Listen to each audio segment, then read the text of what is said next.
Recuerden que este episodio es traído a ustedes por ValU, un espacio dedicado a la educación financiera donde podrás encontrar cursos desde manejo de Excel hasta las finanzas personales. Todo esto en su página web www.myval-u.com.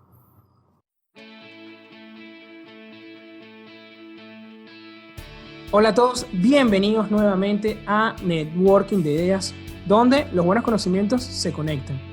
Hoy tocamos un tema bastante importante, nos los han solicitado mucho nuestros escuchas y bueno, aquí se los traemos. Vamos a hablar de Private Equity. Para eso me acompaña en el día de hoy un invitado muy especial.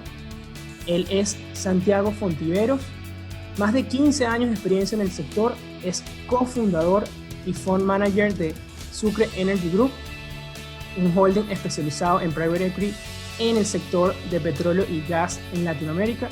También tiene un MBA por Cass Business School en Londres y una maestría en leyes por la NYU School of Law de Nueva York. Así que vamos a darle una fuerte bienvenida a Santiago. Bienvenido. Muchas gracias por tenerme aquí en el programa. Me gusta muchísimo ver que hay un interés y que se está difundiendo private equity o fondos de capital privado. Creo que es una materia que es fascinante y que tiene muchísimo por recorrer todavía en Latinoamérica. Claro que sí. Y bueno, vamos directo al grano. Santiago, ¿cómo inició tu carrera en este mundo que a veces nosotros, los que tenemos, digamos, cierta experiencia, más que todo con el sector público, lo podemos llamar como ese dark side, ¿no? Que es como desconocido, ese mundo del capital privado. Sí, siempre tienes como esa fantasía un poquito de qué es. Está rodeado de un aura de esoterismo que no necesariamente es válida, ¿no? Total. Yo comencé de una forma muy atípica. Generalmente hay una forma muy clásica de progresión en private equity. eh, Eres un consultor en una de estas compañías como McKinsey o Bain, o trabajas en banca de inversión en uno de los grandes bancos, JP Morgan, Goldman Sachs, y luego saltas hacia el mundo de private equity. Esa es más o menos la progresión, ¿no? La mía fue un poquito más tortuosa, por decirlo de alguna manera. Yo comencé en Derecho, me fui cambiando cuando hice impuestos en NYU. Vi una materia que se llamaba Taxation of Private Equity, ¿ok? O impuestos de los fondos de capital privado. Y fue ahí donde yo de verdad, por primera vez, escuché el término, ¿ok? Y de qué se trataba. Y como tú dices, había una atracción por algo que parecía ser muy extraño, que es eso de fondos que compran compañías y las venden y las hacen crecer. Y poco a poco me fui entrando en el mundo. Yo comencé a trabajar en servicios financieros en Nueva York, y prestaba servicios, ciertos servicios financieros a los fondos. Luego me mudo para Londres y comienzo a trabajar en Ernst Young, ya como consultor de los fondos de private equity en adquisiciones, ¿no? Donde tú ayudabas con la evaluación, ayudabas un poco con la estructuración, claro, como consultor, no como principal, ¿no? Y esa fue mi primera entrada al mundo.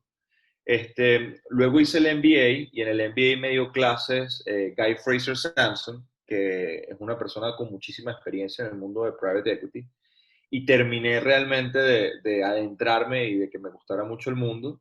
Y al salir de ahí comencé a trabajar en un fondo que se llamaba Miltrust, y se especializaba en negocios agrícolas, ¿ok? Y con ese fondo estuvimos tratando de adquirir una compañía en Paraguay, que yo la traje a la mesa, era de un grupo de venezolanos que estaba en Paraguay.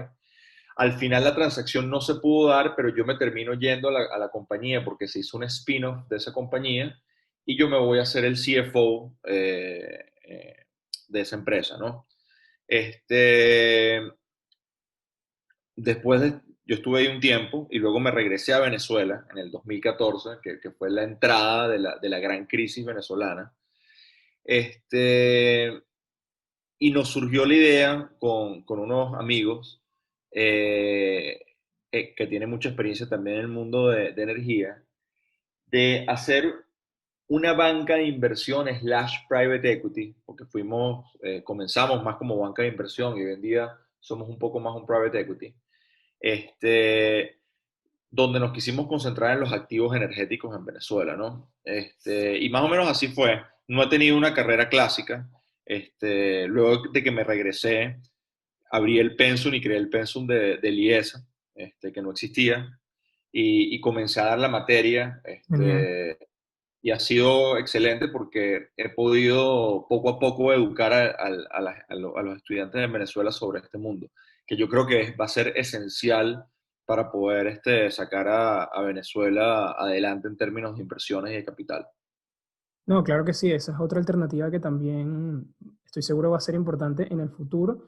Me llama la atención que sí sabía que estabas como profesor de fondos de capital privado, también de finanzas corporativas en el IESA, pero no sabía que habías llevado la batuta pues, en este tema. Me parece algo bastante importante y bueno, realmente valioso, ¿verdad? Que lo aplaudo. Me gusta también bueno, que ya mencionaste cómo nace Sucre, y de ahí va a venir mi siguiente pregunta, ¿no? Es cómo, porque bueno, también hablabas que primero es banca de inversión y ahora sí están más centrados en lo que es el private equity. ¿Cómo es la metodología también para poner a las personas que nos escuchan en contexto, entender un poco qué es lo que se hace y cuál es la estrategia de tu compañía, ¿no? Sí, si quieres, vamos a conceptualizar un poco qué es private equity para tus oyentes, ¿no? Para que la gente pueda entender qué es y qué no es, ¿no? Perfecto. Este, el private equity o el capital privado significa, en un estricto senso, la inversión en acciones. Por eso es capital. Equity tiene varias acepciones en inglés, una de las cuales es shares, ¿ok? O shareholding. Por eso es que se le dice equity. Es la inversión en acciones de empresas que son privadas. ¿Y qué quiere decir que sean privadas? Significa que no cotizan en la bolsa, ¿ok? No están en el mercado de valores. Eh, en los países latinoamericanos, así como en el mundo, la inmensa mayoría de las compañías no están en la bolsa. Las que están en la bolsa son la minoría. Pero hay muchísimos ejemplos de empresas así en Venezuela. Desde la más grande, que es Polar, hasta EPA, pasándote por distintos grupos, por ejemplo, lo que era o lo que solía ser Agroisleña. En Venezuela hay muchísimas compañías, la mayoría son de tenencia privada, es decir, los accionistas de la compañía son un grupo reducido de personas que controlan el 100% y no cotizan en la bolsa. Eh, el private equity hoy en día es más complejo y, y ha tenido solapamientos con deuda. Por ejemplo, hoy en día tú a veces ves que hay private equities que invierten en deuda de compañías privadas, ¿ok? Lo cual tú puedes decir en un momento, bueno, pero eso no tiene sentido, no es equity, sí, es equity, pero a medida que se ha desarrollado el mercado, pues también han comenzado a incluir deudas de compañías privadas, ¿no?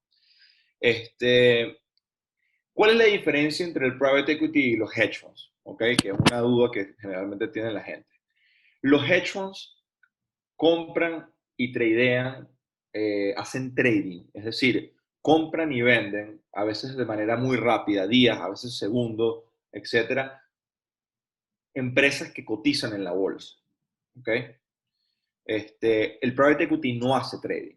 El private equity invierte en compañías privadas para mantener esas compañías durante muchísimo tiempo, entre 5 y 15 años. ¿Ok?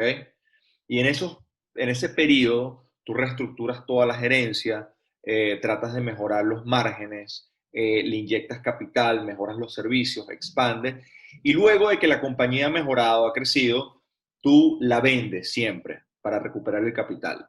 Entonces, el private equity es un negocio cíclico donde tú consigues un negocio, lo negocias, lo compras, lo reestructuras, lo creces y lo vendes. ¿Ok?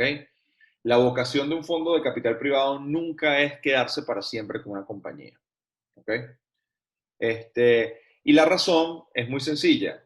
¿Los fondos de dónde sacan el dinero? Bueno, sacan el dinero de inversionistas, generalmente institucionales, que ponen dinero en estos fondos durante largo tiempo para que sean invertidos. ¿Quiénes son esos inversionistas?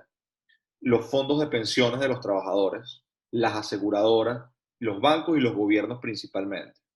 ¿Por qué un fondo de pensiones mete dinero en un private equity? Bueno, por una razón muy sencilla. Los trabajadores dejan o separan una parte de su salario para que cuando se retiren tengan una pensión. Y ese retiro puede pasar dentro de 30, 35 años. En ese tiempo, si tú no pones el dinero a crecer, la inflación se lo come. ¿Ok?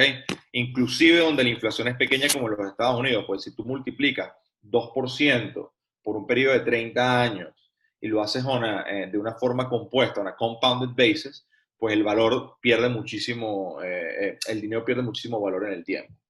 Entonces, los fondos de pensión ponen dinero en los fondos de private equity para que estos inviertan y hagan crecer esos retornos, de forma tal que cuando el trabajador se retire, tenga suficiente dinero para vivir. Lo mismo sucede con las aseguradoras. La aseguradora recibe una prima el día 1 por parte del asegurado y tiene que pagar un siniestro en el futuro, que no sabe cuándo es exactamente. Entonces tú necesitas que esa prima crezca para tú poder tener suficiente dinero para tú cubrir los siniestros cuando vengan.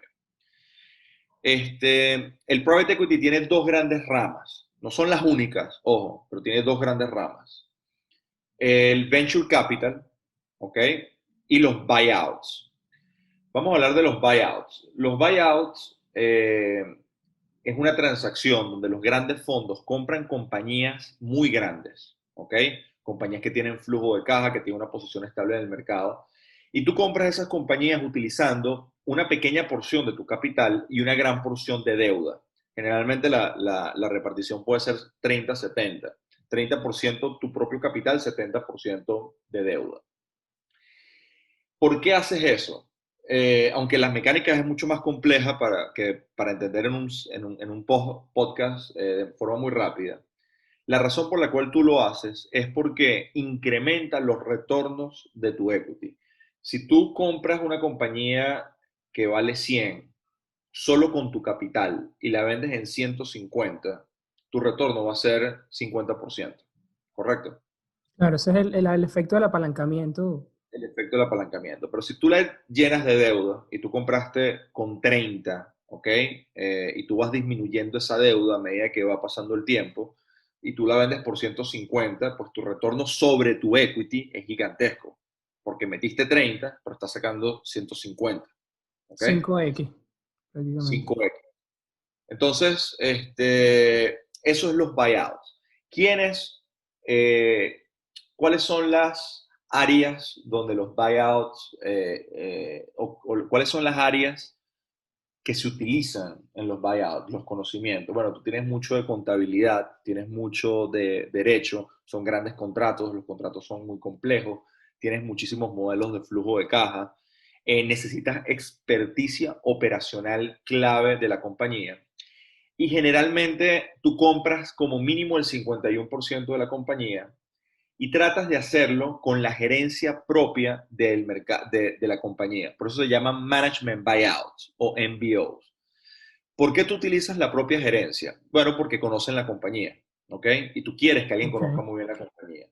Entonces, generalmente lo que haces es que, imagínate, por ejemplo, que tú tienes como presidente de Polar 30 años, ¿ok? Y suponiendo que no fuese la familia la que está dirigiendo la compañía, sino que tiene una gerencia profesional haciéndolo, ellos están solamente a nivel de accionistas. De repente tú te puedes aliar con ese presidente que no es dueño de la compañía, pero que la conoce muy bien, tiene mucho tiempo corriéndola, y con él comprarla a los accionistas, ¿ok? El incentivo para él es que él va a ser ahorita accionista de una empresa que ha tenido toda la vida corriendo, pero él no tenía el capital para comprarla. Y el fondo utiliza el conocimiento de este ser humano, ¿ok? Para entender bien la compañía y qué es lo que hay que hacer para mejorarla. Como tú la estás llenando de mucha deuda a la compañía, tú necesitas que haya un flujo de caja ya en la compañía lo suficientemente estable para tú ir pagando la deuda. O sea, hay muchísimo de ingeniería financiera, ¿ok? Ok. Cómo O sea, estructuro la tiene que deuda. ser una compañía que esté claramente formada para poder aguantar estos Es pasivos así, que se le van a incluir. es así, porque si no, la deuda te va a comer el flujo de caja y vas a entrar en quiebra, ¿ok? Entonces, hay mucho de ingeniería financiera, hay mucho de cómo estructuras la deuda, qué tipos de deuda le pones. Yo Eso está doy muy un caso. interesante, Santiago, especialmente la parte de la gerencia, porque yo creo que hay un mito de que cuando alguien compra una empresa, lo primero que hace es quitar la gerencia, ¿no? Como que, mira, esto no se hacía bien, y aquí nos estás diciendo que es lo contrario. Bueno, lo que pasa es que hay que ver el tipo de inversiones, ¿no? Eso que tú estás hablando generalmente pasa cuando tú haces distress investment. O sea, cuando tú inviertes en compañías que están en una situación distress porque claramente algo mal está haciendo la gerencia. Entonces tratas de cambiarla. Pero en el caso de un private equity, no, la empresa está corriendo perfectamente, hay suficiente flujo de caja, etcétera. No hay un problema de gerencia, ¿ok? Ok. Este, Tú lo que estás tratando de hacer es comprarla, utilizar el flujo para pagar deuda y en el proceso ayudar a crecerla, ¿no? Y aquí, Eh, perdón que te interrumpa, porque ahí entonces me surge una pregunta inmediata, que por qué, ¿cuál sería la oportunidad, no? ¿Por qué una empresa bien manejada, con una buena gerencia, estaría a un precio, digamos, atractivo para la venta? no necesariamente, el private equity no necesariamente a nivel de buyouts, eh, no es el precio la variable más importante, ¿ok? Ok. Lo más importante es que haya suficiente flujo de caja recurrente para pagar la deuda, ¿ok? De hecho, más bien, yo te diría que hay una tendencia a veces a sobrepagar en las compañías de private equity porque hay mucha competencia. El incentivo para el fondo es muy sencillo, multiplicar tu dinero, ¿ok? Este, ¿Y por qué se venden estas compañías? Bueno, por muchas razones. Una, por ejemplo, es cambio generacional. Otra es regulaciones, ¿ok? Un gobierno te obliga a vender una compañía, como está pasando ahorita con TikTok, por ejemplo, en los Estados Unidos.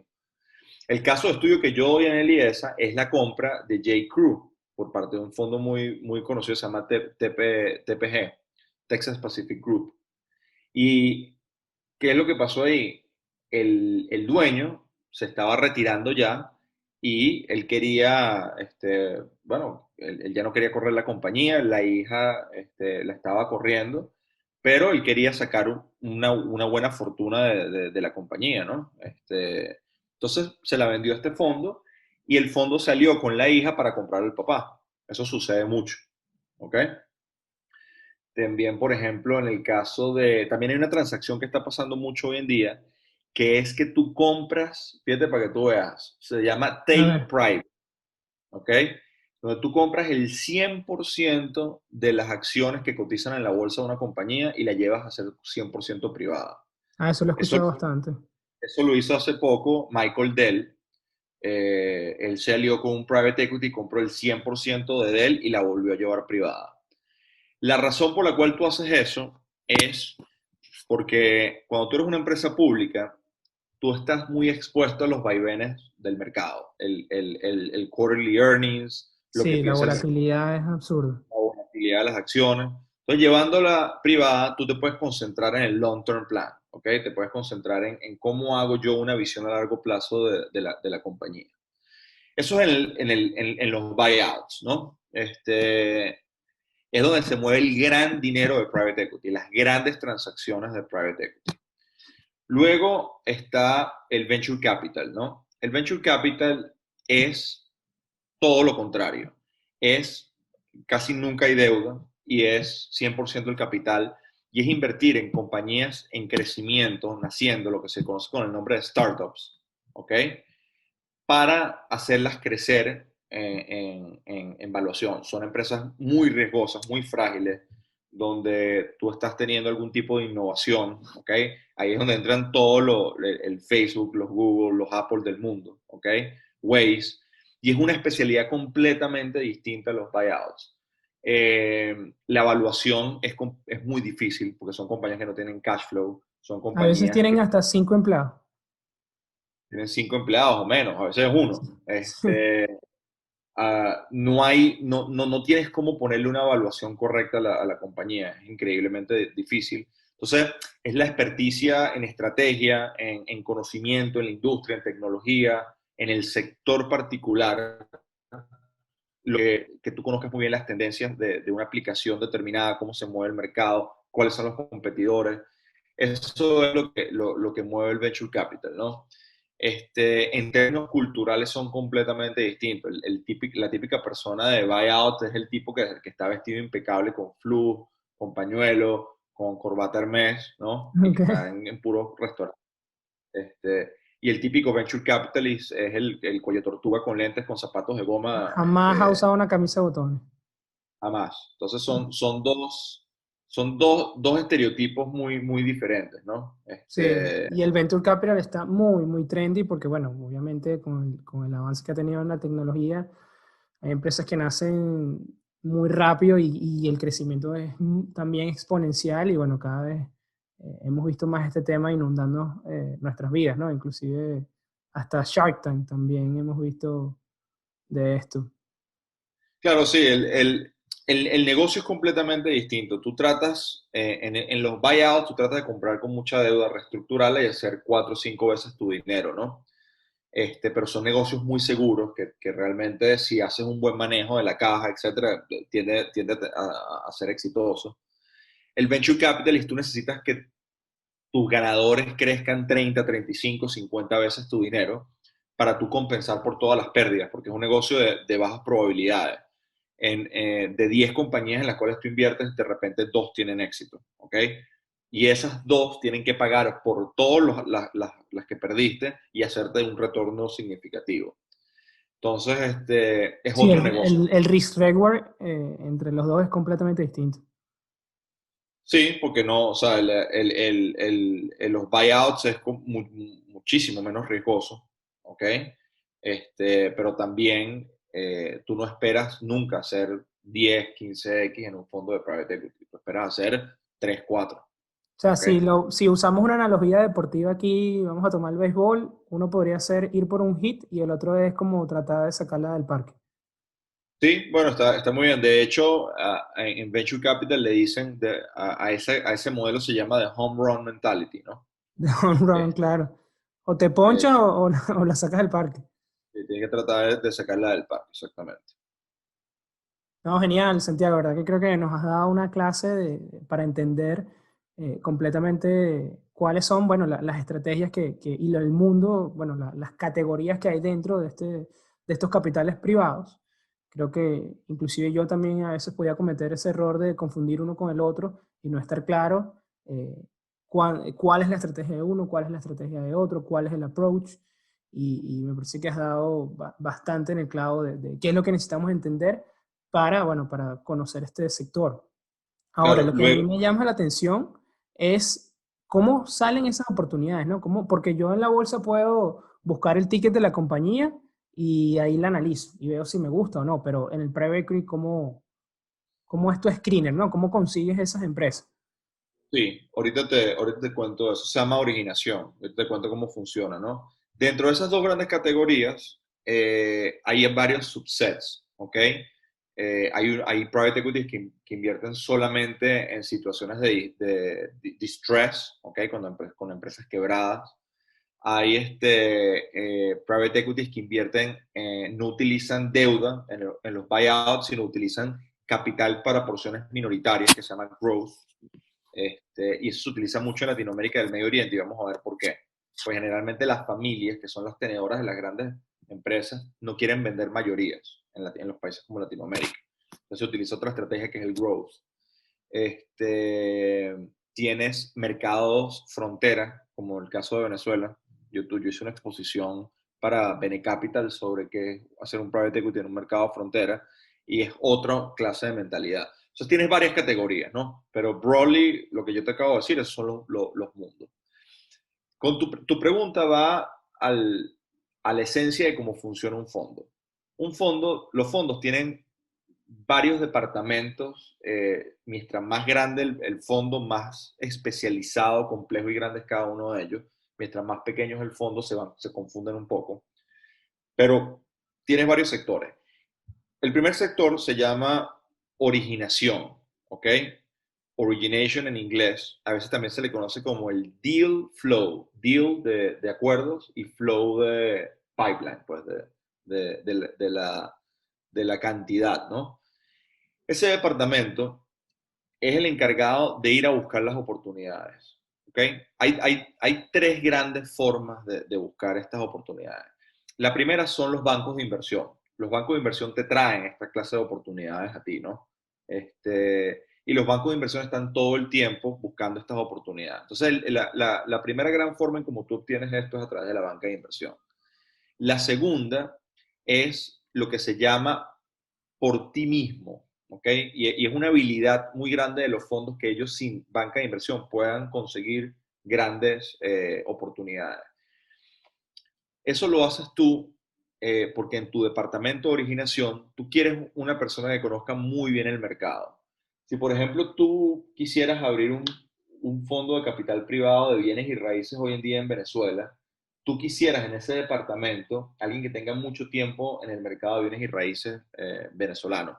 Te jalarás a alguien de Century 21 o alguien del Fondo Inmobiliario de Valores, pero alguien que conozca muy bien el mercado porque él te va a llevar a ti las oportunidades. Él te va a decir, mire, yo conozco muy bien el mercado, aquí es donde tenemos que invertir, está este edificio en Las Mercedes, está este edificio acá, y lo mismo con compañías. Si tú en Venture Capital, tú quieres invertir, por ejemplo, en restaurantes en Caracas, tú podrías querer tener ahí a una Ligia Velázquez o quisieras tener ahí un Sumito Esteves que te esté diciendo, mira, estos son los mejores restaurantes, aquí es como se está moviendo, mi amigo de la escuela está montando ahorita uno nuevo. Y esa conexión con el mercado es lo que se conoce como el deal flow y es una de las habilidades más grandes que puede tener un fondo. Mientras mejor y mayor penetración tienes en el mercado, más capacidad tienes tú de conseguir buenos negocios. ¿Ok?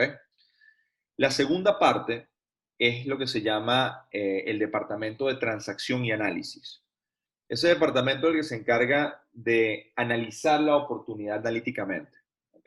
Ver el flujo de caja, hacer la diligencia de vida, ver cómo está comercialmente la compañía, leerse los contratos, ver si lo que te está diciendo la gerencia es correcto o es incorrecto, ¿ok? Y negocia y firma los acuerdos. Generalmente tú necesitas gente muy hábil en negociación, muy analítica, que sepa mucho de números, que sepa de leyes y que sepa de comercial para tú hacer esta parte, ¿no? Es la parte a la cual yo principalmente me dedico, y es la parte donde entra la negociación, cómo firmar el contrato, qué es importante, qué no es importante, cómo se llegan los acuerdos, cuál es el precio que le ponemos a la compañía, etcétera. Y por último viene la parte operacional, que es correr la compañía. ¿Ok? Tú ya la compraste, tú necesitas operar esa compañía. Ahí entran la gente que conoce de ese negocio particular. ¿Ok? En el caso de los restaurantes, tú quieres en tu equipo a alguien que haya corrido restaurantes durante muchísimo tiempo. ¿Ok? Que es el que sabe cómo funciona la cadena de distribución, que es el que sabe cómo funciona el marketing de un restaurante, qué es hacer un buen plato, qué es desarrollar un buen menú, etcétera. Y esa es la gente que te va a poner a valer el restaurante. Esas son las tres grandes fases o los tres grandes departamentos que existen en el private equity. Como te digo, mientras más grande, más especializado y más diversificado, mientras más pequeño el fondo, se confunden un poco los roles. Ok, es como fortalecer el círculo de competencia para poder captar esas oportunidades. ¿A qué te refieres con eso?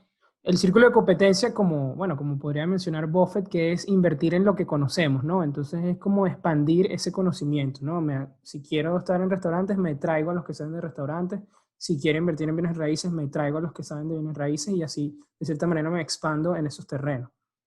Sí, bueno, fíjate, la forma en cómo funciona es, cuando tú levantas un fondo en un mercado desarrollado, el fondo va a tener una tesis de inversión, ¿ok? No es que porque cuando tú levantas dinero en un private equity, tú tiendes, es lo que se llama un blind pool of money, porque te dan el dinero y no sabes exactamente en qué lo vas a invertir, pero pues no sabes exactamente en qué compañía la vas a invertir. Entonces es muy riesgoso para el inversionista Ok, ponerte dinero sin saber exactamente en qué lo vas a invertir. Entonces, lo que los fondos tienen es una tesis de inversión o una estructura de inversión.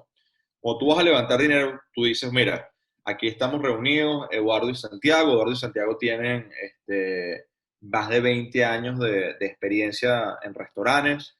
Santiago es chef, Eduardo también. Tuvimos este restaurante, lo hicimos crecer, lo vendimos, y tuvimos la Belle Époque, luego tuvimos Ara Café y damos lo que se llama el track record. ¿Ok? Ok. Y es, mira, queremos levantar 10 millones de dólares y vamos a invertir en los próximos 5 años en puro restaurante en Caracas, ¿ok? Con la idea de hacerlo crecer. No vamos a invertir en franquicias, sino en restaurantes. Y tú levantas el dinero, levantas los 10 millones de dólares y durante un periodo, que eso se establece en el contrato del fondo, más o menos son 10 años, tú vas a ser el detentador de ese capital para tú invertirlo en tu tesis de inversión, en este caso, restaurantes. Entonces, si tú sabes que vas a invertir en restaurantes y que eso es, pues tú necesitas un equipo especializado en restaurantes, ¿no? Y tú inmediatamente, desde el principio, tú le tienes que demostrar a tu inversionista que tienes la experticia para tú hacer eso. No es que tú la vas haciendo en el camino, tú tienes la experticia ya, pues si no nadie te pusiera el dinero. La ventaja competitiva. La ventaja competitiva, fíjate, la ventaja competitiva es otra cosa, porque la ventaja competitiva es cuál es tu estrategia de inversión que va a hacer que tú tengas retornos superiores, o cuál es tu estrategia de operación que va a hacer que tú tengas retornos superiores. Pero ahorita lo que estás viendo es el track record, es decir, tú quieres invertir en ese fondo porque la gente que va a invertir tu dinero tiene una historia de tener éxito, ¿ok?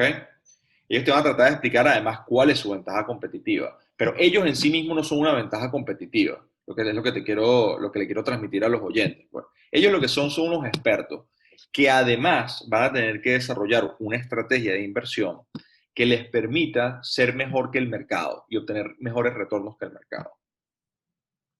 Y en este caso, cuando hablas de, o sea, ¿cuál es el benchmark que podrías usar para comparar estos retornos superiores? Se usa igual, podría ser comparable con el mercado de la bolsa de valores, ¿no? Podría ser un Standard Poor's o... No es el mercado de la bolsa de valores porque el mercado de la bolsa de valores es líquido. El private equity y son compañías establecidas muy grandes, ¿no? El private equity tiene que darte mucho más dinero que el retorno de la bolsa, ¿ok? Para tú compensar por la liquidez de la inversión y por el riesgo de la inversión. Dependiendo del país, tu benchmark va a aumentar o no con el riesgo país. Por ejemplo, si tú vas a invertir en Venezuela, a ese benchmark tuyo, además del exceso de retorno sobre el mercado, tú vas a tener que agregarle una prima por riesgo país significativa. No es lo mismo si estás invirtiendo en Alemania, tu prima riesgo país va a ser menor. Este, Hay un benchmark de private equity, ¿ok? Que es un tracking de los private equities más grandes, ¿ok? Y los retornos de ellos. Y aunque no es directamente comparable, pues deberías compararte más o menos con ese estándar, ¿no?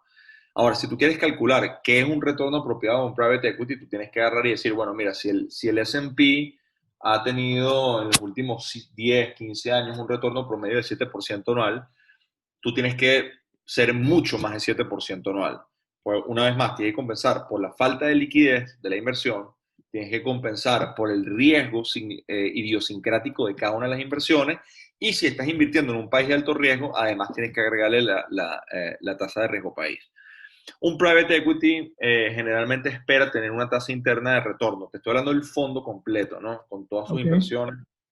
Eh, Te diría que es muy raro que un private equity trate de obtener una tasa interna de retorno menor al 25%. O sea, estás hablando de 25% para arriba.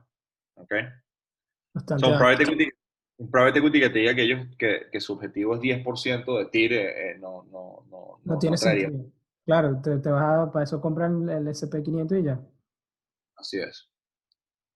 No, muy interesante. Y ahora también quería poner ese caso de estudio, ¿no? Como imaginarte que te llega una oferta o una oportunidad de negociación.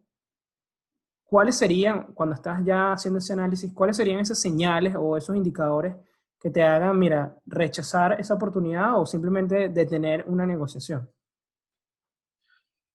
Este, no hay, o sea, no hay una talla para todo, no, no es one size fits all, desafortunadamente, porque es muy complejo el mundo, depende mucho de la clase de private equity, depende mucho de tu especialización, No es lo mismo el que invierte en real estate, el que invierte en energía. Este, Claro. lo primero que tú haces cuando tienes una oportunidad de negocios en private equity, y no es lo mismo venture capital que te voy a tratar de dar ejemplos de uno de venture capital y uno de private equity. En Ok. private equity, lo primero que tú quieres ver es que la compañía tenga suficiente flujo de caja para soportar una estructuración con deuda. ¿Ok? Eh, si vas a hacer un buyout, ¿no? Si vas a comprar una compañía sin deuda, pero una compañía grande, es muy importante entender si te quieren vender mayoría o no, si tú vas a tener control de la compañía. Si no vas a tener control de la compañía, ¿quién va a ser tu socio mayoritario? Si estás comprando una compañía que tiene una posición significativa del mercado, que la puedas hacer crecer, que sea un deal significativo, ¿no? Este, y a partir de ahí, bueno, hay infinidad de cosas por las cuales tú puedes rechazar una inversión. De hecho, la mayoría de las inversiones uno las rechaza. Este, Uno se mete después de rechazar muchísimas inversiones. En el venture capital es aún peor, porque en el venture capital la mayoría de las compañías que te llegan tienen algún tipo de carencia porque están comenzando, ¿no? Si tú, por ejemplo, inviertes en tecnología, tú quieres eh, que se demuestre que el producto que tú estás creando o el servicio es significativo, va a ser escalable, que sea disruptivo. Quieres ver algún tipo de track record de los gerentes que están manejando la compañía, la experiencia de ellos. Y nada más con eso te puedo decir que el 90% las rechaza, porque siempre tiene algún tipo de carencia de eso. No, es que me imagino, es que ver y de paso hay muchos que ni siquiera tienen ventas, es como, wow. Para un venture capital es bastante común de 1.500 oportunidades que le llegan a un año, es invertir en una en dos. Wow, prácticamente nada de todas esas oportunidades. Entonces, para que tú veas más o menos cómo es el proceso, ¿no? No, eso te habla de la dificultad del mercado. Te habla de la dificultad de que te metan, que levanten dinero. Por eso es increíble, no sé si viste la noticia ayer, salió un unicornio, para aquellos que no saben, un unicornio es una definición que es una empresa que ha logrado una startup que ha logrado una evaluación de más de 1.000 millones de dólares. ¿Ok? Ayer salió la noticia que el primer unicornio mexicano salió ayer con una plata que metió SoftBank, pero lo mejor es que los tres fundadores del unicornio mexicano son venezolanos. Oye, qué bien, eso no lo sabía. Se llama Kavak y es uno de la Universidad Católica Andrés Bello, uno de la Metropolitana y una mujer de la Simón Bolívar. Y es la Entonces, primer unicornio de México. es el primer unicornio de México y Wow, además es completamente fundado por venezolanos. En Latinoamérica hay muy pocos unicornios, creo que hay 7 o 8. ¿Okay? Argentina Ese es tiene un... varios, si no me equivoco. ¿Ah? Que extrañamente Argentina tiene varios. Argentina tiene Mercado Libre, no sé cuál otro tiene, honestamente. No me acuerdo, creo que era Despegar, de esta página despegar.com también. Puede ser. Rappi en Colombia, pero no hay muchos, ¿ok? Hay pocos, es muy difícil llegar. O sea, que una compañía startup te llegue a una evaluación de 1.000 millones de dólares es algo Wow, increíblemente es el sueño de cualquier emprendedor. es el sueño de cualquier emprendedor. Y el sueño de cualquier venture capitalist también. También, claro, de los primeritos que llegaron a la idea. Así es. Pero así que tú digas, por lo menos, es que me llama la atención también cómo, si puedes darnos también luz en el sentido de cómo analizas a la gerencia, porque yo creo que eso es algo muy difícil de hacer, porque a veces, ok, un indicador financiero es bastante objetivo, mira, no soporta el flujo de caja, mira, la rechazo. Pero hay, en tu experiencia, algunas banderas rojas, si podemos llamarlo, en ciertas acciones que la gerencia ha hecho o simplemente cuando has negociado con ellos cosas que dicen o la manera de llevar la dinámica que te hagan decir, no, mira, este negocio de repente no es para nosotros y es mejor pasarlo. Bueno, sí, hay muchísimo. Y una vez más, es muy distinto como sucede en el venture capital y como sucede en private equity. Cuando estás hablando de private equity, y estás tratando de comprar una compañía y sabes que la gerencia va a ser parte de ella, eh, por ejemplo, si los gerentes son muy poco flexibles, exceso de arrogancia, inflexibilidad en sus posturas o en sus negociaciones, este, si tú, si tú sientes que no son transparentes, y eso pasa mucho, que te dan información a medias o no te la dan completa, etcétera, todo eso son banderas rojas para tú no hacer un negocio, ¿no? Este, tú tienes que tener, o sea, una de las cosas que nosotros tratamos siempre de hacer es, tienes tu contraparte o la gente que quiere trabajar contigo, te tienes que sentir muy cómodo con ellos, que haya total transparencia y confianza, que te digan lo bueno y lo malo, no solamente lo bueno, que sean personas con las que puedes negociar. Pues en la mayoría de los negocios siempre hay algo que, siempre hay un ciclo, siempre hay un momento en que todo está mal. Y si tú no puedes negociar, si tú no puedes corregir posturas, si tú no puedes llegar a entendimiento, es imposible llevar un negocio. Porque todos los negocios son cíclicos. Eso está buenísimo. Esa frase me gustó, de que en algún momento hay algo que todo está mal, pues, y eso pasa en los negocios y pasa en la vida, y es más bien esa capacidad que tenemos de poder afrontar esas situaciones. De hecho, hay un dicho en private equity y en venture capital que se llama gerencia, gerencia, gerencia. Management, management, management. Tú inviertes primero y principal en la gerencia. Claro, Porque la gerencia, o sea, eso es lo más importante en private equity. Más allá de los números, tú ves el tren gerencial o al emprendedor. ¿Qué ha hecho? ¿Cuáles son sus cualidades? Etcétera. Porque ellos son los que van a lograr superar cualquier cantidad de dificultades. Y al final del día, la explicación por la cual unas empresas son unicornio y otras no, más que por las ideas, es por la gerencia. La cava esta que te estoy contando, unos venezolanos, el modelo de negocio es venta de carros usados. No es que crearon nada bastante nuevo, sencillo. ¿ok? El otro venezolano que le fue muy bien en España, que creo que has escuchado el nombre, que se llama Goico, con No, Goico claro. Burger. eh, Cochea, ¿no?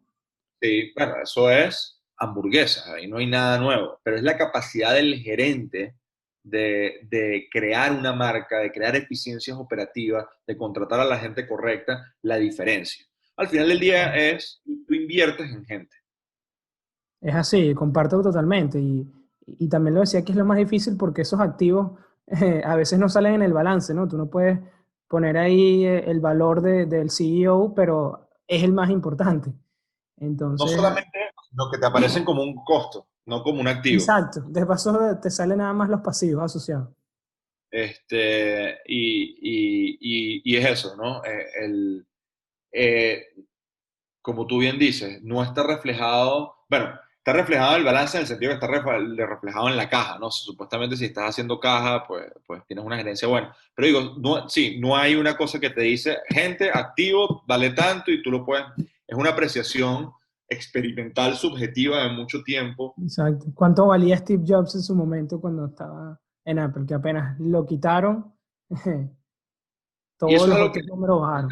entender y es una gran diferencia con los hedge funds, ¿no? El private equity es un people's business, es un negocio de gente, ¿ok? El hedge fund no, el hedge fund tú estás haciendo unos cálculos y algoritmos Claro, porque para... entras y sales rápido, entonces no le das No, tanta pero si no ponderación. tratas con gente, estás tratando con securities en un mercado que están creciendo y tú tienes estrategias de inversión. El private Claro, equity no, el private equity tienes que despedir gente, contratar gente, necesitas sentarte en mesas de negociación, tienes que cambiar planes estratégicos, es un negocio de gente, ¿ok? tal Por eso es cual. que tu capacidad interpersonal, tu inteligencia emocional, tu capacidad de negociación, tener distintas posturas, es muy importante en el mundo de inversión de private equity. No, para mí lo hace demasiado difícil, la verdad que mis respetos a ti, Santiago, y a todos los que trabajan en este medio, porque para mí es lo que lo hace, no es para cualquiera. Es precisamente eso de tener que trabajar con gente y poder analizarlo, bueno, porque de cierta manera es emocional o subjetivo, pero de una manera objetiva. Así es. Inclusive, bueno, quería mencionarte por lo menos no sé si conoces a Chris Sacca, que él es de Venture Capital, que bueno, Sí, que sí. fue uno de los primeros en Uber, bueno, en Twitter, su fondo ha invertido en muchísimas startups famosas, y él mencionaba algo también similar cuando tú hacías referencia a los emprendedores, que él encontraba que, o sea, que una de sus banderas rojas era un emprendedor que trataba de convencerse al mismo, que no tenía ese poder de convencimiento de que ya sabía, por lo menos cuando este ejemplo de Cava, yo estoy seguro que estas personas ya sabían que iban a tener éxito, que es una cuestión de cuándo, ¿no? No de, y si hacemos tal cosa, no, es una cuestión de que están mentalizados, claro, sin llegar a la arrogancia, que es algo que es importante, pero que ya están, que es un poder de convicción de que con cuestión de trabajo saben que lo van a lograr. Sí, o sea, obviamente, si tú te encuentras frente a un emprendedor que no tiene confianza en su visión, pues eso es una gran bandera roja, ¿no? Tú tienes que tener una persona que tenga un poder de convencimiento muy grande sobre su idea. Lo importante es que eso vaya acompañado de una línea lógica de pensamiento, de una línea lógica de estrategia, porque si viene acompañado de egocentrismo, de megalomanía, eh, Sí, de de prepotencia, de prepotencia, subestimar el entorno. de subestimación del entorno, sí, es un red flag muy grande, pues realmente puedes perder todo tu dinero ahí. Entonces es importante que ese deseo, esa confianza del emprendedor esté soportada en patrones lógicos y claros de pensamiento estratégico, ¿no? Importantísimo, de verdad que sí.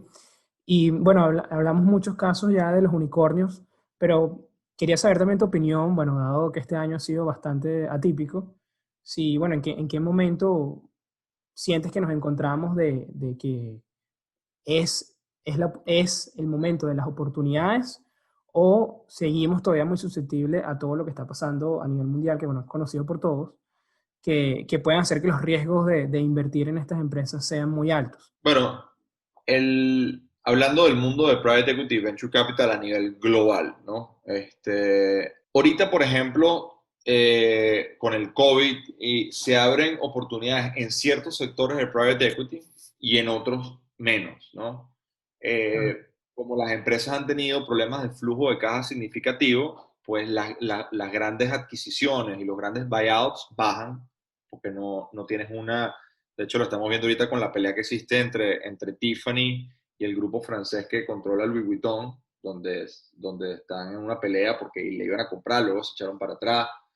Pero, por ejemplo, hay una grandísima oportunidad y los fondos de private equity especializados en distress están levantando muchísimo dinero porque hay una situación generalizada de distress.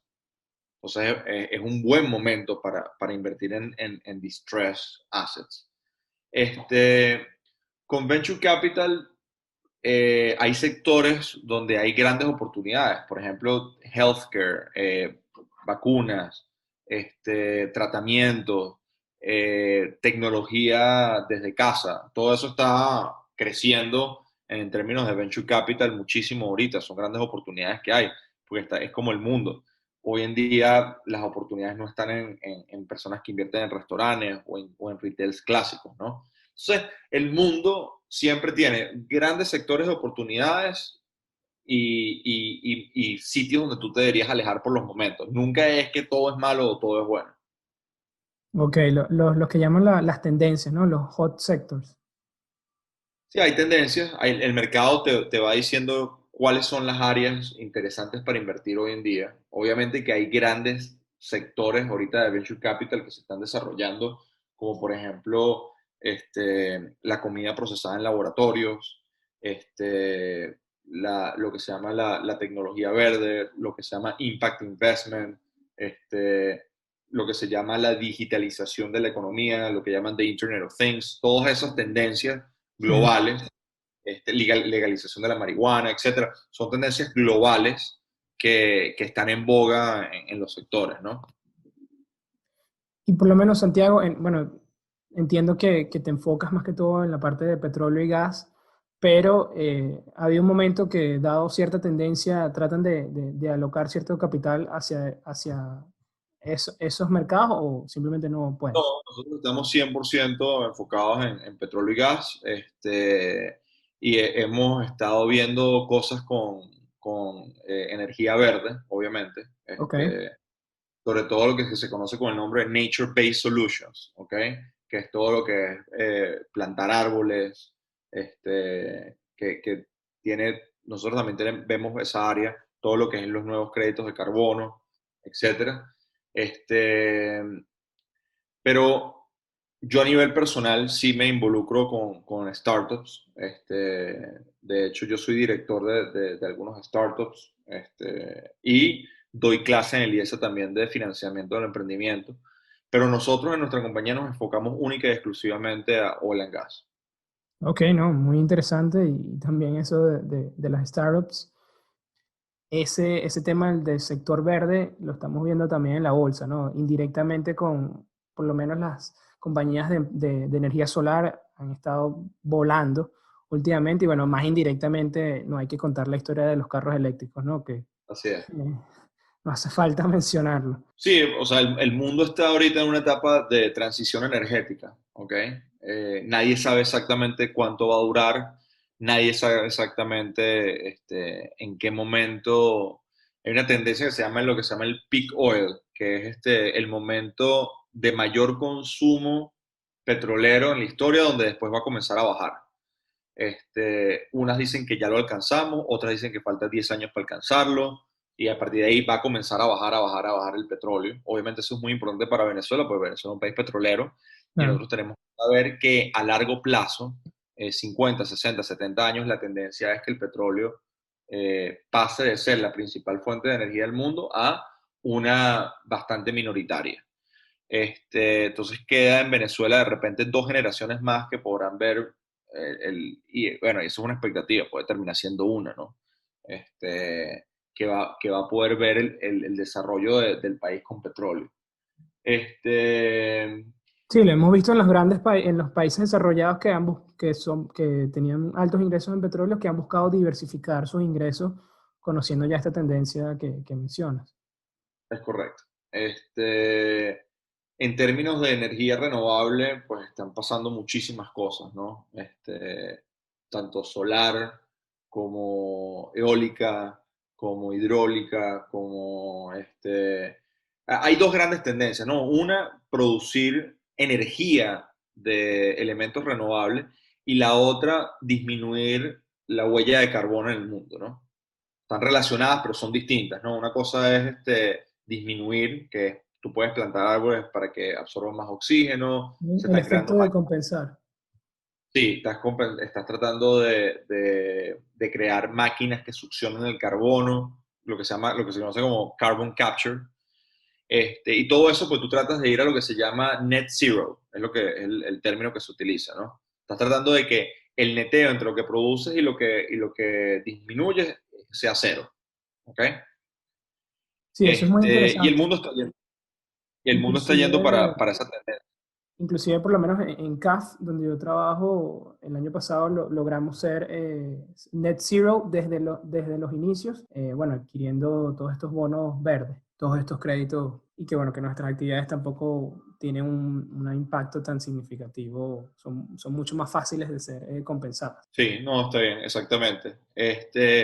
Luego, obviamente que la gran clave para que las renovables, el gran tema con los renovables es que son,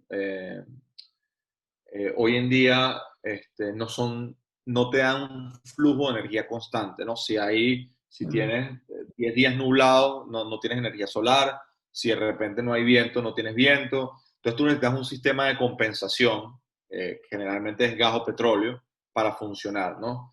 Yo creo que Ok. el gran game changer va a ser el desarrollo de las baterías.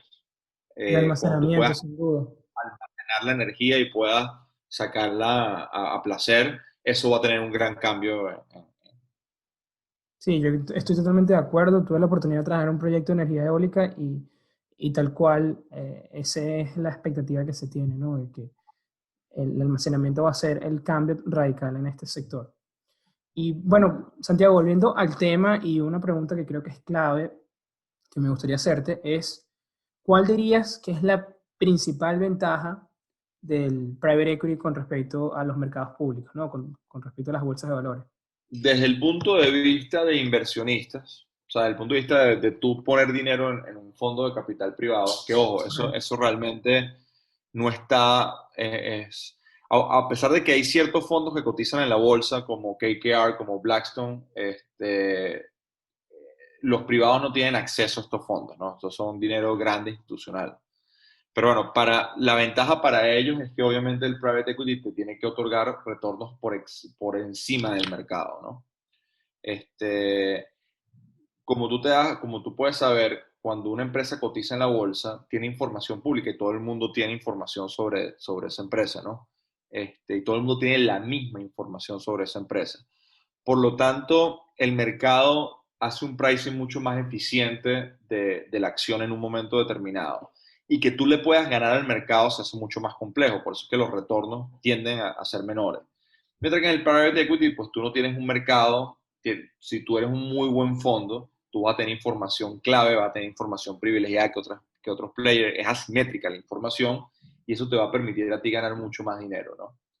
Desde el punto de vista de los emprendedores que buscan capital, este, es posiblemente más fácil, aunque sigue siendo increíblemente difícil, conseguir dinero de un fondo de venture capital que ir público con una empresa que no está todavía preparada para ir pública, ¿no? Entonces los fondos te ofrecen un capital de riesgo que a nivel de startup no te lo puede ofrecer más nadie. Los bancos no te prestan porque eres muy riesgoso, no puedes endeudar a tu familia porque también es una cosa riesgosa. Entonces los fondos son los que te proporcionan el capital para tu poder crecer. Y mira, dicen que el 30% de la economía americana viene de startups. Y cuando tú ves la evaluación de Google, de Facebook, de Apple, de Microsoft, tú te lo crees. Y todas esas empresas comenzaron con dos personas en un garaje. Tal cual. Sí, es increíble. Solamente cualquiera de ellas tiene más caja que todo Venezuela. Sí, lamentablemente es así. Inclusive los ingresos superan, los ingresos anuales superan eh, el Producto Interno Bruto de muchos países de la región, no solamente de Venezuela. Así es. Es una locura lo que han... Y bueno, si hablamos de cotización de mercado, imagínate. Es simplemente una locura, ¿no? Lo que han crecido estas empresas. Y no solo la que llaman las FANG, que son estas más grandes como Netflix, Amazon y Google, sino hay otras que también, no sé si la palabra correcta es humilde, porque igual valen miles de millones de dólares, pero igual con orígenes muy humildes, ahí están y valen muchísimo, ¿no? Me ocurre casos como el de Dropbox, como también puede ser el mismo caso de Twitter, que, que, bueno, de Sí. repente no son las más valiosas, pero igual generan una cantidad importante de recursos y partieron, como tú bien mencionas, de dos personas en un garaje con una idea y bueno, a darle. Y bueno, también como dice Buffett, que también tuvieron él suele decir que ya ganó la primera lotería cuando nació en Estados Unidos. Así es, totalmente. Y en tu experiencia, Santiago, ¿tú dirías que los inversores, tanto en mercados públicos como en privados, nacen o se hacen? Bueno, yo no creo que tú puedas nacer siendo un inversionista, ¿no? Eso no me suena a mí muy lógico. Ok, Yo creo que obviamente este, tú vas invirtiendo, vas teniendo éxito y bueno, invertir es poner tu dinero en algo, ¿no? Sea acciones, sea bonos, sea una casa. Entonces tú vas entendiendo el valor de las cosas, no solamente el precio, vas entendiendo cómo se comporta el mercado, vas entendiendo cómo colocar tus inversiones, cómo salirte de malas inversiones y cómo estar en buenas inversiones. Yo no puedo decir que yo soy ningún tipo de gran inversionista ni nada, o sea, yo estoy apenas comenzando una carrera. Los grandes inversionistas pues son Warren Buffett, Ray Dalio, este, Sam, muchísimo. Está Peter Lynch, Peter Lynch, tienes a Steven Schwarzman, o sea, que son personas que tienen un track record muy grande de inversión, ¿no? claro. Este, cuando uno lo que puede hacer es tratar de leer, aprender de ellos ir viendo cómo hacen negocio, ir a aprender y lograr un expertise, un círculo de competencia en algo que tú hagas muy bien. Yo Sabes creo que en que, Venezuela, perdón sí, que te interrumpa, Santiago, no, no por llevarte la contraria, estoy de acuerdo, pero yo sí creo que hay unas características que son propias de las personas que no sé si se pueden enseñar que los hacen buenos inversionistas. Por lo menos ese aceptar el riesgo. Hay personas que nunca se sienten cómodas con eso, que independientemente de cómo se le presenta la idea de que, mira, es casi imposible que pierdas dinero. eh, Puede que no estén dispuestas a tomar esas oportunidades, ¿no? Yo creo que sí hay, para mí, ojo, humildemente no lo digo, hay ciertas características como que, o predisposición que tienen estos inversionistas y que, bueno, que son necesarias, ¿no? De tener, que les ha dado también los mayores resultados. bueno, claro, o sea, si una persona no quiere tomar riesgo, pues no puede invertir, eso es obvio, porque no, para invertir implica en sí mismo un nivel de riesgo. O tú tienes inversionistas que son muy aversos al riesgo, tienes inversionistas que son menos aversos al riesgo, y lo importante es que tú perfiles tu estilo de inversión para aceptar el nivel de riesgo que tú a nivel psicológico te sientes cómodo, ¿no? Pero bueno, yo honestamente pienso que es un proceso largo de aprendizaje. Larguísimo. Hay personas que tienen la disciplina, tienen la inteligencia y tienen de desarrollarlo. Hay personas que no van a lograr la disciplina o no tienen la capacidad para lograr hacerlo, pues. Ahora, yo no creo que nació alguien y wow, y es un inversionista Sí, sí, no, de no, tampoco así 8 nato de años, que... ya tiene una estrategia de inversión y hizo dinero toda su vida, pues yo o por lo menos no he escuchado un caso. No, no, de verdad que no. Salvo estos casos, pero son muy, estadísticamente no dan evidencia significativa, ¿no? Como el mismo caso de Buffett, que ya a los 12 años había comprado su primera acción y la vendió casi que el doble. Son casos muy puntuales. No, por ejemplo, o sea, Ray Dalio, por ejemplo, compró una acción y la vendió, pero luego perdió toda su fortuna y luego volvió otra vez a hacerla. Warren Buffett aprendió, él tuvo inversiones muy malas y no solamente eso, sino que él aprendió de uno de los mejores inversionistas. Claro, eh, también con Benjamin Graham. con Benjamin Graham, él estudió en Columbia, un MBA, trabajó con él, aprendió de su mano. Todo es un proceso de aprendizaje largo y constante. Entonces, bueno, hay oportunidad para los que nos escuchan de que podemos ser los mejores inversores, pero tenemos que poner el trabajo, sin duda, como cualquier otra profesión. Así es. Yo creo que a veces también como pueden llamarlo, ¿no? Eso lo que llaman los dulces que pueda dejar ese reward instantáneo, ¿no? Ese interés de hacer ese dinero rápido, yo creo que es el peor enemigo para todos los que nos acercamos a los mercados financieros, ¿no? Así es. Y Santiago, ¿ha habido, bueno, un libro o libros, claramente, que consideres que te han ayudado a ser precisamente un mejor inversor? Hay muchos. Yo creo que hay un libro clave que me ha ayudado mucho en mi portafolio personal, que es The Intelligent Investor, el inversionista inteligente. Creo que después de que yo leí ese libro, más nunca en mi vida ni acepté que me vendieran fondos mutuales, ni más nunca invertí en un fondo mutual. Este, Comprendí el análisis de lo que es no solamente pues, porque yo considero que en términos generales los wealth management y los banqueros privados hacen un pésimo trabajo explicándole a la gente normal y corriente cómo invertir, ¿no? Te De mandan acuerdo. esos brochures de los fondos que son inentendibles, Que se no te explican benefician bien. de esa simetría de información. Sí, entonces, claro, no te explican el conflicto de interés, etcétera. O sea, a mí ese libro me clarificó mucho esas cosas y al sol de hoy yo me mantengo muy alejado de los fondos mutuales. Mucha gente de mi familia me pide consejos a la hora de invertir y creo que les he hecho ahorrar bastante dinero y me he hecho ahorrar a mí bastante dinero con ese libro. Qué bien. Este, Esa es la Biblia del value investing. Esa es la Biblia del value investing, así es. Hay muchos libros de verdad de inversión que son muy, muy buenos.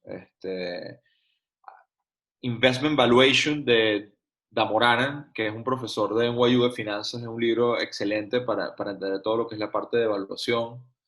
Me gustó mucho un libro reciente que es What It Takes de Steven Schwarzman, que es las lecciones que él ha aprendido durante toda su vida como inversionista de private equity. Y él te dice, por ejemplo, que no importa lo que él iba a hacer como private equity, donde él se iba a meter, él contrataba puros VS. O sea, y lo que quiere decir con puros VS es pura superestrella. Que eso era parte vital y él te dice a ti, él te explica en el libro cómo él aprendió de sus malas inversiones, luego el proceso de análisis que él instauró, él lo llama One Firm, una sola firma, para el proceso de cotejar y de entender todo lo que es una inversión. Eso es muy interesante, ese libro. Es un libro, él va contando su historia y a la vez las lecciones, ¿no? Ajá, así es. Ese es mi tipo de libro favorito, de verdad que tengo que leerlo. Siento que es donde uno más ve como la capacidad de poner la teoría en práctica, ¿no? A mí esos libros que son, digamos, semi-biografías, eh, eh, teóricos, ¿no? En cierta manera, por el tema de los consejos, yo los veo muy, muy valiosos. Así es.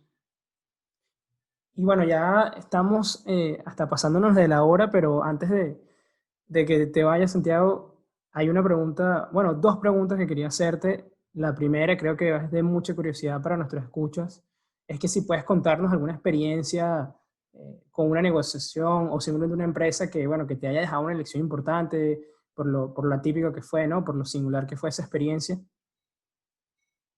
Este, hace, a finales del 2018, nosotros negociamos la compra de lo que eran los activos de Shell aquí en Venezuela, petroleros.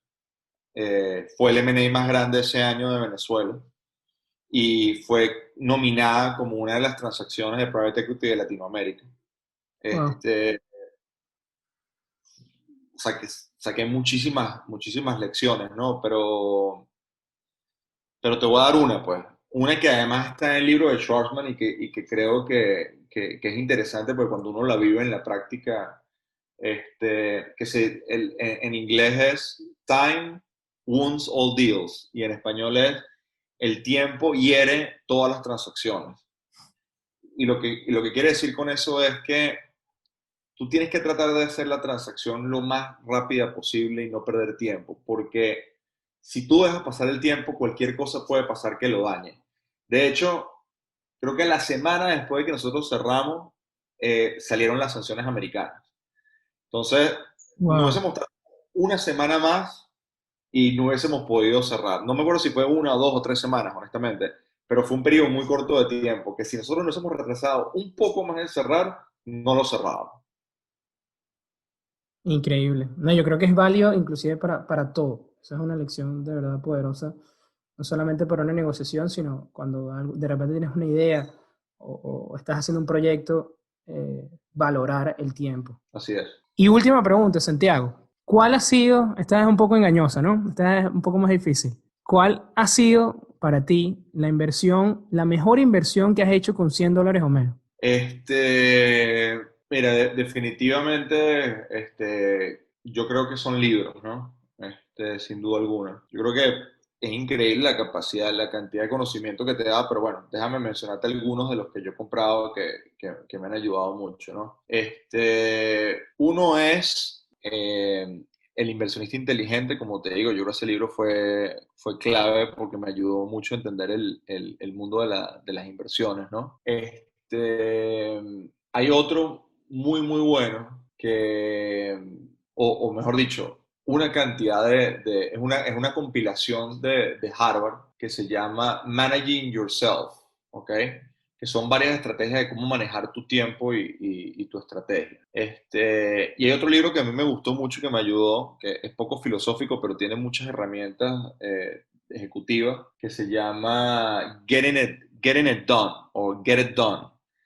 Y, y él me dio una regla que yo le he aplicado desde ese momento, este, de manejo del tiempo que me ha ayudado mucho, que es, si una tarea te toma menos de 2 minutos, hazla inmediatamente. Ni siquiera pierdas, ni siquiera tratas de no hacerla. Hazla inmediatamente y sal de eso. Si te toma más de 2 minutos y la puede hacer otro, delégala inmediatamente. No la hagas tú, delégala. Si la puedes delegar, delégala siempre. Y así solamente te va a quedar en tu plato las que tú tienes que hacer a juro. No, lo comparto 100%. Es que inclusive si esas bueno, que cuestan o que toman menos de 5 o 2 minutos, no las haces inmediato, lo más probable es que se te olvide y dejes de hacerlo. Así es correcto. Yo pensé que me ibas a decir en las acciones de Tesla en el IPO cuando salieron. No, mentira. Bueno, Eh, es momento de pasar al dato de la semana. Y el dato de la semana es, ¿sabías que, de acuerdo a la revista digital Forbes, en 2019 Cargill fue la empresa privada con mayores ventas a nivel mundial, con un total de 113,5 millardos de dólares? Bueno, y eso ha sido todo por el episodio del día de hoy. El mundo del private equity, gracias Santiago por explicarnos, bueno, desde lo más básico hasta herramientas, consejos de vida que te han hecho un mejor inversor. La verdad que orgulloso de tenerte en el programa. Gracias, muchas gracias en verdad. Y antes de que te vayas, ahora sí, no te quito más tiempo, ¿dónde las personas pudieran conocer un poco más sobre tu trabajo, conectarse contigo, ya sea para ideas, emprendedores o simplemente para negociaciones? ¿Tienes algún correo que puedas dejarnos? Sí, te voy a dejar mi correo personal para aquellos que quieran escribirme. Es fontiverossantiago@gmail.com. Te quedan dos S, una al lado de la otra. fontiverossantiago@gmail.com. Y si alguien tiene una duda particular o si quiere conectar o etcétera, estoy a la orden. Perfecto, igual lo vamos a dar en la descripción del programa. Y bueno, ya lo tienen. Eso ha sido todo por el episodio del día de hoy. De verdad que gracias a todos por escucharnos. Gracias nuevamente a Santiago por esta clase que nos ha dejado el día de hoy. Y bueno, ya saben que si están escuchando desde YouTube, no olviden darle like a este video y suscribirse a nuestro canal.